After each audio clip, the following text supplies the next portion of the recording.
Shalom et bienvenue dans cette nouvelle lecture commentée de la Bible. Nous allons commencer par la première épître de Paul à Timothée.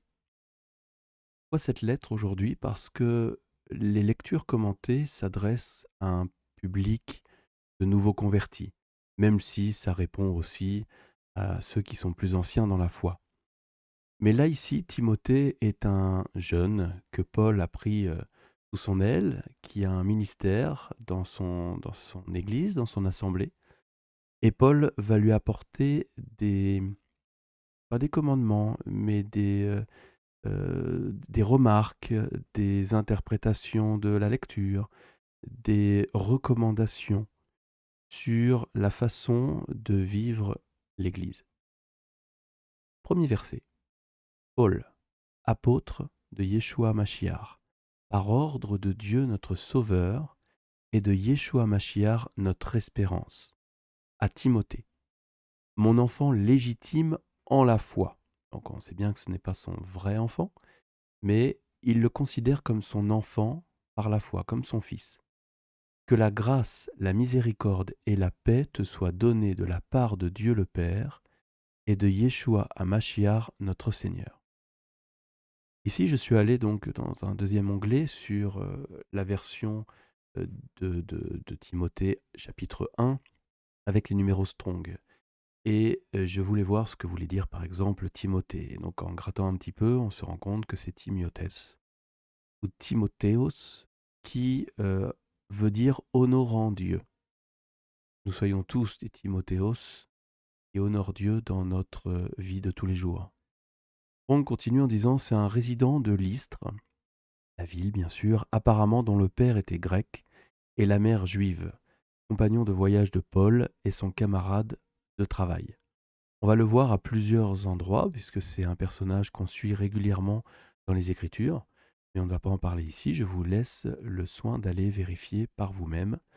N'oubliez pas que j'utilise le site qui s'appelle lueur.org et qui permet justement de se balader à travers la Bible et à travers les explications.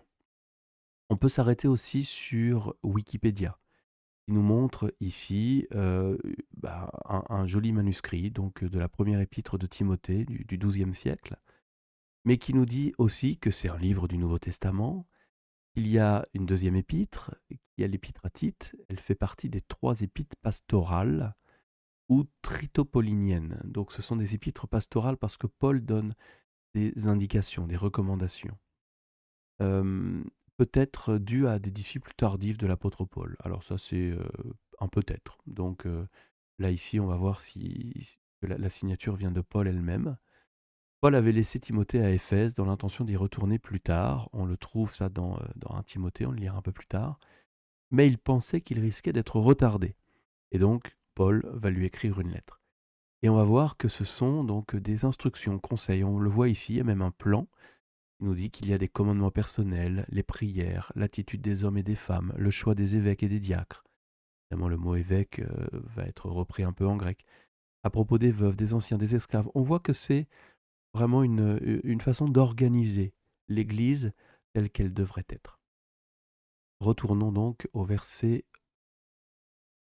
Je fais une petite parenthèse quand même pour montrer que Paul parle toujours par ordre de Dieu et de Yeshua Mashiach. Il n'indique jamais et par l'Esprit Saint. Hem, L'esprit n'est pas une personne, l'esprit est une puissance que Dieu donne. Et donc il ne s'adresse pas à l'esprit comme une personne.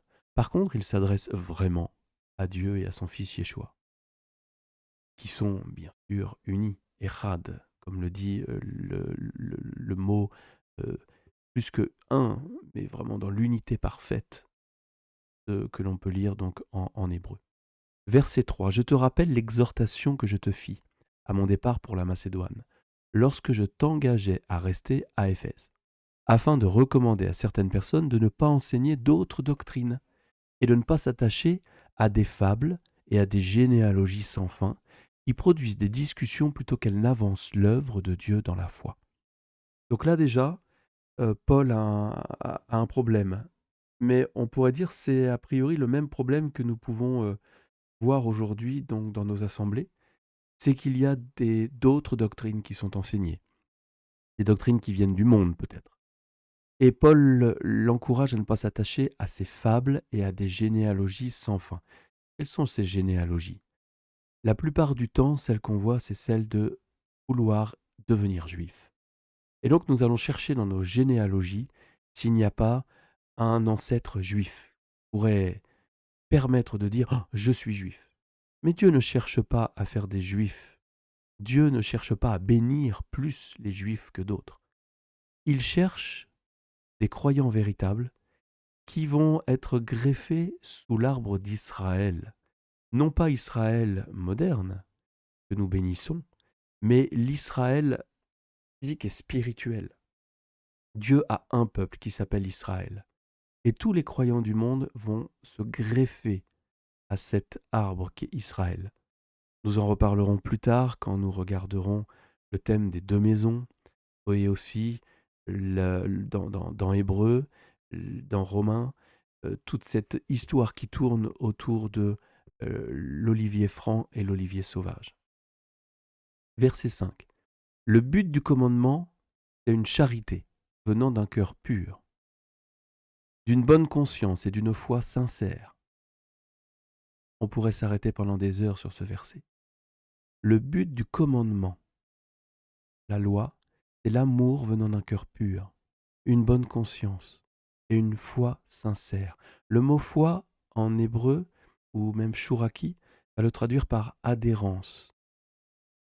C'est-à-dire que le croyant va adhérer totalement à la volonté de Dieu dans sa vie, et sa volonté est connue par sa parole.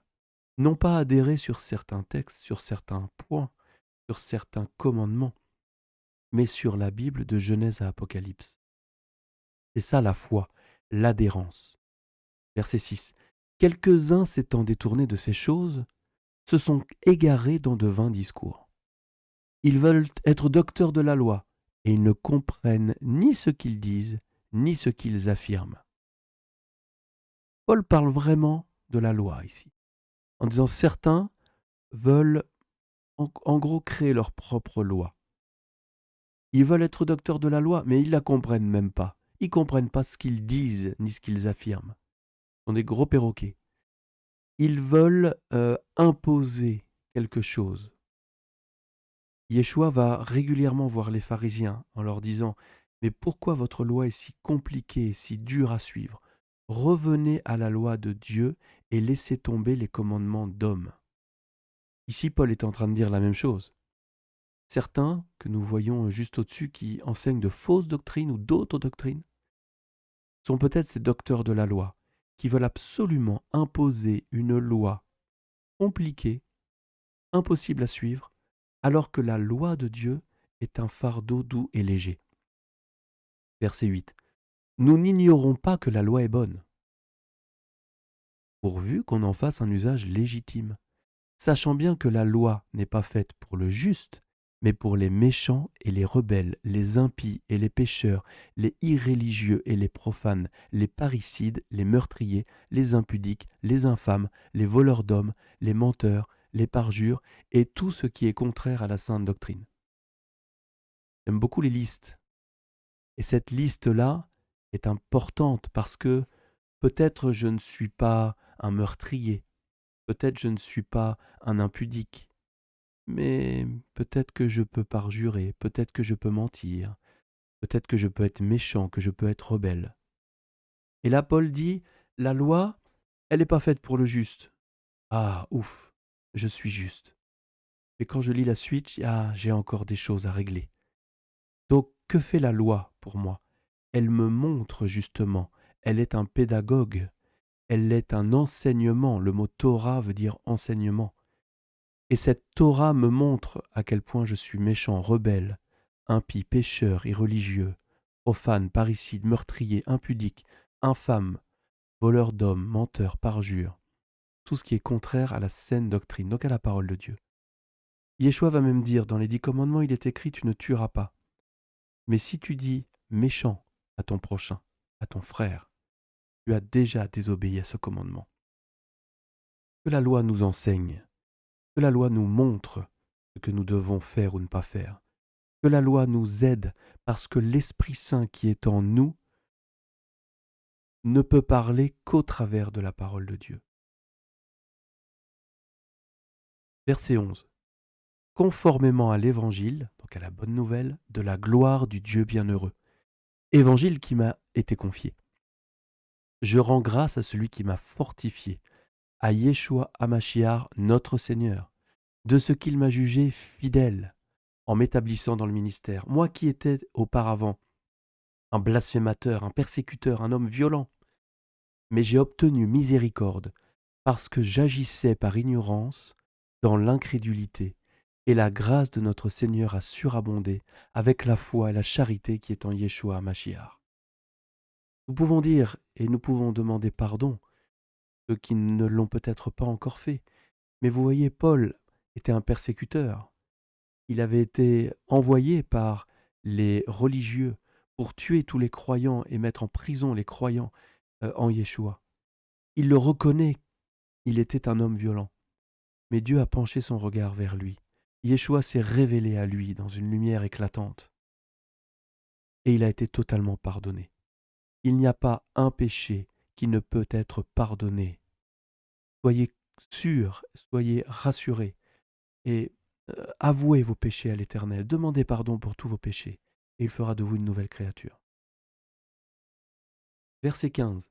C'est une parole certaine et entièrement digne d'être reçue que Yeshua Mashiach est venu dans le monde pour sauver les pécheurs dont je suis le premier. Yeshua va dire qu'il n'est pas venu pour les gens bien portants, il est venu pour les malades. Donc il est venu pour les pécheurs dont nous faisions partie. Verset 16. Mais j'ai obtenu miséricorde, afin que Yeshua Mashiach fit voir en moi le premier toute sa longanimité, pour que je servisse d'exemple à ceux qui croiraient en lui pour la vie éternelle. Longanimité. Il y a des fois des mots compliqués. Alors il ne faut pas hésiter à aller voir. Par exemple, on voit que c'est 16. Dans la version avec les numéros Strong. Et on va cliquer sur le numéro Strong 3115 qui est lié à longanimité. Et si je clique ici, j'ai une liste complète, on voit que c'est la patience, la persévérance, la douceur. Ah ok, c'est beaucoup plus simple et compréhensible comme ça. Donc on va relire, verset 16. Mais j'ai obtenu miséricorde, afin que Yeshua Mashiach fit voir en moi le premier, toute sa patience, que je servisse d'exemple à ceux qui croiraient en lui pour la vie éternelle. Merci pour ta patience, Père Céleste.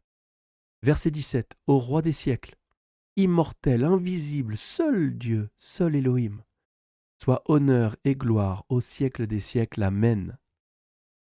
Le commandement que je t'adresse, Timothée, mon enfant, selon les prophéties faites précédemment à ton sujet, est que d'après elles, tu combattes le bon combat en gardant la foi et une bonne conscience.